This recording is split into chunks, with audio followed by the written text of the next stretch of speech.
think when you're a new coach, new service provider starting out, I know for me, my biggest question was, how am I going to get clients, and am I actually going to make this thing work? Because at the end of the day, everything you're doing is to get more clients, right?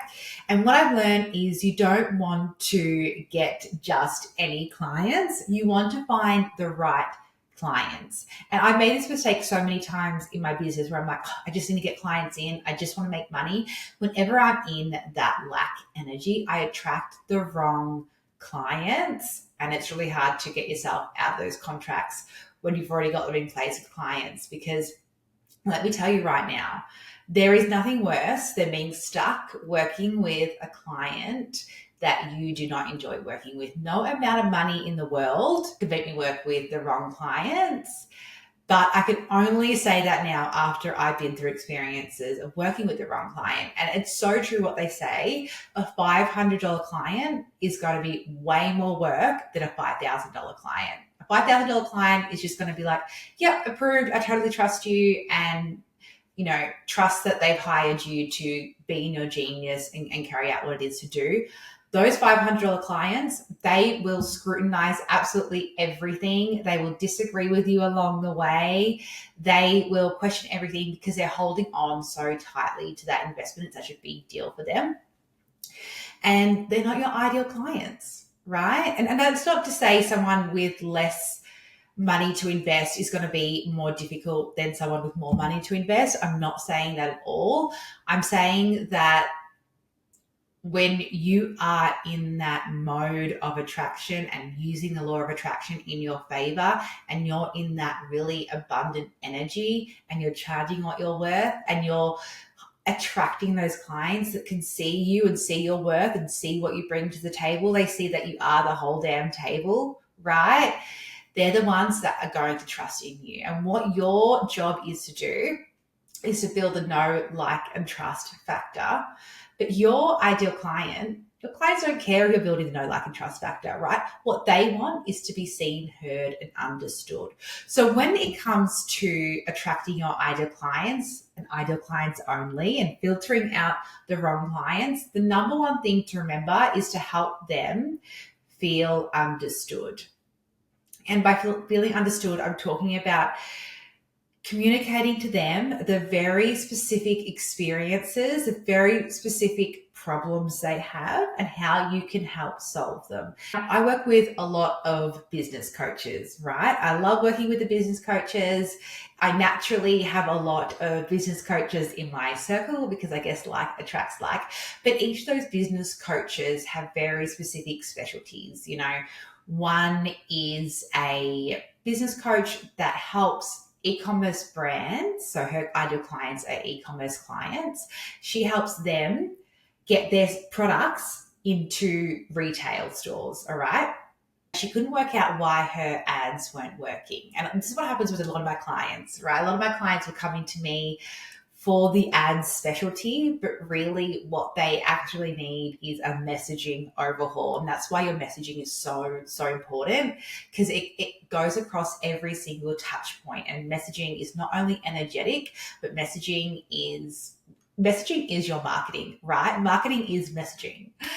And what we really uncovered was that specific experience that her ideal client wanted to experience was they wanted to have their products stocked on shelves around the world. They wanted to have reoccurring safety net income coming in for their business with their wholesale clients every month, so they wouldn't have to worry about the competition online and the stress of acquiring new customers every day online and being in that digital rat race, right? There's a level of safety that comes with having a wholesale client that will make bulk orders. Now, these are not my ideal clients, keep in mind, these are her ideal clients. So imagine if you were that e-commerce brand, imagine reading her copy initially and thinking, I am a product-based business coach and I will help grow your business. Click the link to find out more. It doesn't really give you information about how she can help solve your problems as a business. She would just think another business coach, and that makes you scroll past worthy, right? There's no specific experience there. But if she was to flip that, and she did flip that, to helping her ideal clients envision the experience and the result and that transformation they will receive after working with her, that vision of having her products stocked in stores around the country, that vision of having that safety net of income every single month, and interweaving that into her copy everywhere, especially her ads, because her ads are that first point of contact, right? That first impression point. That is when you have to capture them and sell them the dream, right? And then anyone who reads that copy that isn't an e-commerce business, it's not for them, so they will scroll past. Great, we don't want those people to be coming and inquiring with us because that's a waste of time. So when it comes to my messaging, I say this from experience because for a long time, I couldn't decide who my ideal client was. And there's a couple of reasons for that, I guess. And I guess when you're just starting out, it's okay to not know who your ideal client is. And it's okay to change. Because when I first started out, I went down the realm of working with e-commerce brands, and I kind of just fell into that. And then as I was doing meta ads for clients, if you didn't know, my freelance journey started off as a meta ads manager, and I grew from there into the brand that it is today. When I was first starting out, I started attracting lots of e-commerce clients, and I started getting really, really good results for them, which meant that I got a lot of referrals. I was working with one client, they would then see that their business friend is running ads and having all this success. They would want to find out who is running their ads and doing such an amazing job. Boom, I get the referral. That client would then get a referral fee. So it became really easy to start working with those clients. But I also love working with service-based industry clients. And as I was learning more about growing my own business and my own agency and creating more network connections with people in the industry, I started attracting naturally lots of coaches and service providers. And I was really able to help those clients with their messaging and their ad strategy. So then I found myself in this place of being like, okay, cool. I just help everyone. I help everyone who's a woman in business. But by thinking that I could help everyone, I was helping no one. My messaging was so scattered. I didn't even know what to say in my messaging because I was saying customers versus clients sometimes. I was, educating my audience in such a broad way. And when you go that broad and you're a coach and you're educating people, it's actually really hard to give people specific results because you're trying to please everyone, that you're not actually giving your ideal client the results that they need and require from you because you're going too broad. So what I found was it was coming from a lack mentality of trying to help everyone.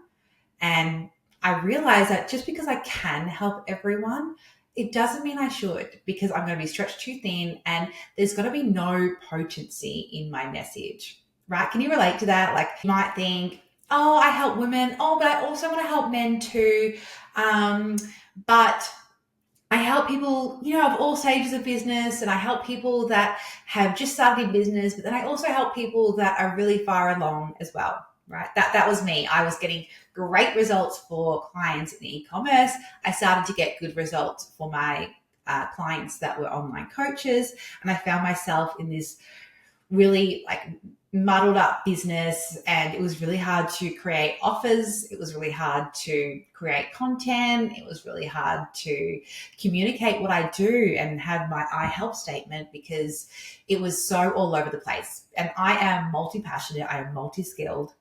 So it's taken me a really long time to hone in and get specific on my ideal client. So if you're in this position and you're still figuring it out, that is so okay. And I want you to know that you will figure it out along the way. And sometimes it just takes actually getting in there, getting in the ring and going for it and working it out along the way. And that is so okay. But there comes a point in your business where you have no choice but to niche down and determine who specifically it is that you want to help, not who you can help, who you want to help. Because in helping every business, I realized that I wasn't helping anyone and I wasn't helping myself because I was attracting clients that I didn't want to work with and were quite difficult to work with as well. So I've learned to not take on just any client. I've learned to take on the right clients. So if you want to know how to communicate about those specific experiences and results that your ideal client wants to achieve, then it's up to you to really pay attention in your sessions with your clients, or you can pay attention to what your clients are asking on Instagram or commenting on your posts and start creating content about that.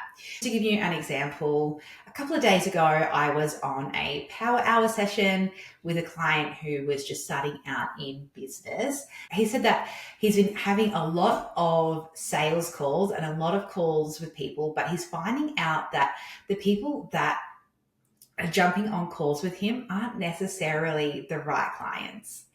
And, we could all experience this. And I think it is a bit of a passage of right when you're just starting a business to jump on calls with someone and then while you're on the call with someone think, oh God, I really hope you don't take up this package because you're not my ideal client and I don't want to work with you. Okay, we've all been there. That's totally okay. But we want to avoid wasting our time with the wrong clients, right? So I made a piece of content about how to make sure you're only getting on sales calls with the right clients and filtering out the wrong ones. That was a very specific experience to what my ideal client is having, right? He's getting on calls with the wrong clients and it's wasting his time and he doesn't know how to say, sorry, I can't help you while he's on the call. So I made a reel about solving that very specific experience. And that was the best performing reel I've had in a long, long time. See, I can help you grow your business. I can help you get more clients, but those aren't specific experiences. Saying those general things in your content, it's scroll past worthy, right? It's boring. I've heard it all before. It's not another business coach. Next. But if you were a coach that was relatively new to business, that was jumping on sales calls with the wrong kind of clients, you'd be interested because you want to know how to solve that problem. And the only reason I knew to create content about that was because I was in conversation with an ideal client. That was something that came up and I felt inspired to create some content around that. So see how creating content can actually be really easy and really flowy when you're just having conversations with your clients, and it's in those little things that you can easily answer that you think everyone knows, but they have no idea about because they haven't experienced it yet. So I invite you to start really paying attention to those specific experiences and those things that feel like casual advice to you, that when you tell someone, they're like, oh my God, that's really good advice. But you're just like, oh, I thought everybody knew that, right? Because not everybody has your genius. If I was still talking to a really broad ideal client and I was talking to just women in business and I was also talking to e-commerce clients myself, an e-commerce brand wouldn't be experiencing that specific thing of having the wrong clients on sales calls because they're not on sales calls, right? They're making transactions. So see how it can be very difficult to create specific content when you have a really broad ideal client. So really narrowing down that one person that your work is for, that you love working with, that you can help. Because at the end of the day, you can't help everyone, and thinking that you can is a lack mentality. It's actually really more abundant, and trust me, you will be more abundant once you start getting really specific and talking to one ideal client. Two different, client avatars, if you want to call them that. But I think, especially when you're just starting out, speak to one ideal client and watch your business blow up in the best way possible. So the next thing to consider with your lead generation is having an incredible lead magnet. And when I'm talking about having an incredible lead magnet, I know that the content in it's going to be amazing, because if you're watching this or listening to this, chances are you are incredible at what you do. You're an absolute powerhouse. You are a force to be reckoned with, because I only attract those kinds of women into my world. So I know that what you do and what you have to give to your clients is incredible. And the way that you're going to let your clients know and let potential clients know, let your audience know that what you do is incredible is to obviously tell them, but to tell them about the results they can achieve after working with you. Now, too many times I will see really general lead magnets like 5 steps to grow your business, download the free PDF today, right? Those are really, really general lead magnets. And in 2024, 2025, they just don't work because people are a little bit more clued up these days, right? They know that giving their email address for something for free in exchange or something that is, low cost, they know that it's got to be worth their time and their effort, right? Just because it's free doesn't actually mean it's valuable. So what people want to see from you is what you can do from them. And this comes back to that seen, heard, understood, right? So perhaps you are giving away a feminine leadership lead magnet, right? Instead of giving a PDF, which, could be a really helpful add-on, I would suggest recording a masterclass because then people can start to get your energy and get a feel for you. Remember, your job is to build the know, like, and trust factor, and video content is the number one way to do that, okay? A PDF is something that people just download, goes in their downloads folder. They might check it once and probably forget about it. Then they end up on your email list, and then your emails just go into the abyss. What you want is to create a memorable interaction. You want to have your offers all bundled together. So you want to have a nice flow through your funnel. When someone comes into a free masterclass, there's a reason for that. You're upselling them into one of your other spaces, be that private coaching, done for you services, etc. Your masterclass has to have a purpose and it has to be of value to your ideal client. So when it comes to naming your masterclass, say for example, you are the feminine leadership coach, amazing, love that for you. I'm all about feminine energetics and leadership and business, but that doesn't give me enough reason to watch your free masterclass. So maybe your free masterclass is about the feminine leadership way of building and scaling an online team, right? That tells me, someone who ideally wants to start building a team and hire some experts. I have no idea where to begin with that. This masterclass will then give me the steps for that. And then maybe the masterclass can then upsell me into the program that is all about hiring and scaling and building my business. Or perhaps you're a relationship coach. Instead of saying free masterclass to meet the one or to meet your soulmate, that is very general. It could be a free masterclass that is how to meet the love of your life, ditch the dating apps, and get real life introductions to CEO level men, right? See how that's more specific to someone who's looking to meet their soulmate in a real life setting and meet a CEO suite, executive, for example. So that's really talking to specific experiences that your ideal client wants to achieve rather than speaking really general. So that when you're running ads to your lead magnets, you're going to be able to capture your right clients only, your dream clients only. See how those examples would really filter out the rest? See how that feminine leadership example, that would filter out anyone who's not interested in building a team, right? You don't want to attract people that don't want to build a team because that's not who your work is for. Or see how, for example, that relationship coach example, you'd filter out anyone who wants to meet, hippie men or men that are adventurous because you really help people meet corporate CEOs, executives, and that is who your work is best for. So then when you do come into running ads to get more traffic to your landing page, you are actually running more low cost ads because the people who your work isn't for, they're not clicking on the link, right? So it's actually going to cost you less on ads to speak to the right person. So see how it's actually a more abundant way to get more specific and speak to less people. And then what you end up on your masterclass is you'll end up with way less people that aren't actually serious about investing in your work. Sure, you might have less people join, you might have less leads, but you're going to have more quality leads. And that's what we're really looking for when it comes to lead generation. Quality leads. We don't want to waste our time with time wasters, right? Those people aren't for us. I'm not about convincing. I'm not about chasing. I'm all about attracting the right clients. I'm all about helping you attract your right ideal dream clients that you love to work with, that you love to receive Voxer messages from, that you love jumping on Zoom calls with. They're your people. You know who your people are. And there's nothing more exhilarating than getting to work with dream clients. You could be doing it for free when it comes to working with your dream clients. You love it so much. And when you are working with those wrong clients, like there's nothing worse. And that's what makes you want to burn your business to the ground, right? I've had so many conversations lately, and I've seen on Instagram so many businesses shutting down. And I can honestly see why. I could see because they've been attracting the wrong clients that are making their business feel really heavy and difficult and tough. They begin to doubt themselves and doubt what they're doing it for.